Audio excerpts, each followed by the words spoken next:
Hello friends, welcome back to Pretty Corner. और आज हम करेंगे गंगा दशहरा की कथा।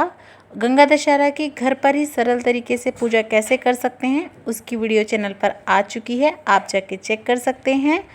गंगा दशहरा पर हो सके तो गंगा जी में ज़रूर स्नान करके आना चाहिए, लेकिन अभी कोविड चल रहा है तो हम बाहर नहीं जा सकते, तो घर पर ही कैसे पूजा करेंगे, कैसे दीपदान करेंगे, उन सब की मैंने वीडियो डाल दी है, आप जाके ज़रूर देखिएगा। और अब हम कथा शुरू करते हैं। प्राचीन काल में अयोध्या में सगर नाम के राजा राज्य करते थे। उनके कैशिनी तथा सुमति नामक दो रानियां थीं। कैशिनी से अंशुमन नामक पुत्र हुआ तथा सुमति के 60,000 पुत्र थे। एक बार राजा सगर ने अश्वमेध यज्ञ किया। यज्ञ की पूर्ति के लिए एक घोड़ा छोड़ा। इंद्र यज्ञ को भंग करने हेतु घोड़े को चुनकर कपिल मुनि के आश्रम में बांध आए। राजा ने यज्ञ के घोड़े को खोजने के लिए अपने 60,000 पुत्रों को भेजा। घोड़े को खोजते खोजते वे कपिल मुनि के आश्रम में पहुँचे तो उन्होंने यज्ञ के घोड़े को वहाँ बंधा पाया। उस समय कपिल मुनि तपस्या कर रहे थे। राजा के पुत्रों ने कपिल मुनि को चोर चोर कहकर पुकारना शुरू कर दिया। कपिल मुनि की समाधि टूट गई तथा राजा के सारे पुत्र कपिल मुनि की क्रोधाग्नि में जलकर भस्म हो गए। अंशुमन पिता की आज्ञा पाकर अपने भाइयों को खोजता हुआ जब मुनि के आश्रम में पहुंचा तो महात्मा गरुड़ ने उनके भाइयों के भस्म होने का सारा वृतांत कह सुनाया। गरुड़ जी ने अंशुमन को यह भी बताया कि यदि इनकी मुक्ति चाहते हो तो गंगा जी को स्वर्ग से धरती पर लाना होगा। इस समय अश्व को ले जाकर अपने पिता के यज्ञ को पूर्ण कराओ, इसके बाद गंगा को पृथ्वी पर लाने का कार्य करना। अंशुमन ने घोड़े सहित यज्ञ मंडप में पहुंचकर राजा सगर से सब वृत्तांत कह सुनाया। महाराज सगर की मृत्यु के पश्चात अंशुमन ने गंगा जी को पृथ्वी पर लाने के लिए तप किया, परंतु वह असफल रहे। इसके बाद उनके पुत्र दिलीप ने भी तपस्या की, परंतु वह भी असफल रहे।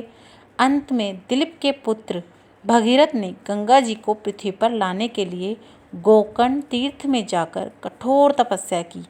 तपस्या करते करते कई वर्ष बीत गए। तब ब्रह्मा जी प्रसन्न हुए तथा गंगा जी को पृथ्वीलोक पर ले जाने का वरदान दिया। अब समस्या यह थी कि ब्रह्मा जी के कमंडल से छूटने के बाद गंगा के वेग को पृथ्वी पर कौन संभालेगा। ब्रह्मा जी ने बताया कि भूलोक में भगवान शंकर के अतिरिक्त किसी में भी यह शक्ति नहीं है जो गंगा जी के वेग को संभाल सके। इसीलिए उचित यह है कि गंगा का वेग संभालने के लिए भगवान शिव से अनुग्रह किया जाए। महाराज भगीरथ एक अंगूठे पर खड़े होकर भगवान शंकर की आराधना करने लगे।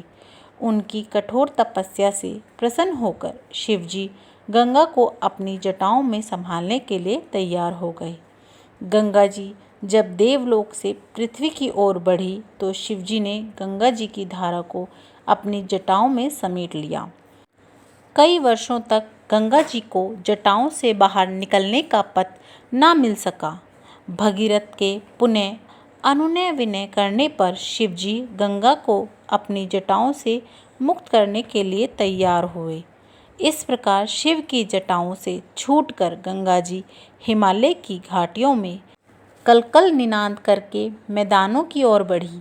जिस रास्ते से गंगा जी जा रही थी उसी मार्ग में ऋषि जनहू का आश्रम था। तपस्या में विघ्न समझकर वे गंगा जी को पी गए। भगीरथ के प्रार्थना करने पर उन्हें पुनः जांघा से निकाल दिया। तभी से गंगा जहुपुत्री या जाह्नवी कहलाई। इसी प्रकार अनेक स्थलों को पार करती हुई जाह्नवी ने कपिल मुनि के आश्रम में पहुंचकर सागर के 60,000 पुत्रों के भस्म अवशेषों को तार कर मुक्त किया। उसी समय ब्रह्मा जी ने प्रकट होकर भगीरथी के कठिन तप तथा सगर के 60,000 पुत्रों के अमर होने का वरदान दिया। तब घोषित किया कि तुम्हारे नाम पर गंगा जी का नाम भगीरथ होगा। अब तुम जाकर अयोध्या का राज संभालो। ऐसा कहकर ब्रह्मा जी अंतर ध्यान हो गए। तो इस प्रकार से हमारी गंगा मैया की कथा संपूर्ण होती है। और जैसा कि आप लोग जानते ही हैं कि गंगा दशहरा का पर्व बहुत ही ज़्यादा श्रेष्ठ बताया गया है। जेठ मास में शुक्ल पक्ष पे जब गंगा दशहरा आता है तब गंगा जी में जो है स्नान आदि करना चाहिए। और अगर उस दिन सोमवार हो और हस्त नक्षत्र हो तो ये तिथि घोर पापों को नष्ट करने वाली मानी जाती है। हस्त नक्षत्र में बुधवार के दिन गंगा अवतरण हुआ था, इसीलिए यह तिथि भी अधिक महत्वपूर्ण है। इस तिथि में स्नान दान तर्पण से 10 पापों का नाश होता है, इसीलिए इसे दशहरे को गंगा दशहरा कहा जाता है। इस दिन गंगा में स्नान करने का विशेष महत्व है। गंगा स्नान से व्यक्ति के सारे पापों का नाश हो जाता है। यह जल वर्ष भर रखने पर भी सड़ता नहीं है और गंगा जी में स्नान करने से मुक्ति की प्राप्ति होती है। तो इस तरह से मैंने आपको कथा भी सुना दी है। पूजा की वीडियो, सामग्री की वीडियो मेरे चैनल पर ऑलरेडी है, आप जाके चेक कर सकते हैं। और आपको मेरी वीडियोस कैसी लग रही हैं कमेंट करके ज़रूर बताइएगा। और अगर मेरा चैनल पसंद आ रहा हो, वीडियोज़ अच्छी लग रही हों तो प्लीज़ मेरे चैनल को सब्सक्राइब कीजिए, प्रीटी कॉर्नर को। वीडियोज़ को ज़्यादा से ज़्यादा शेयर कीजिए, लाइक कीजिए। देखने के लिए बहुत बहुत धन्यवाद।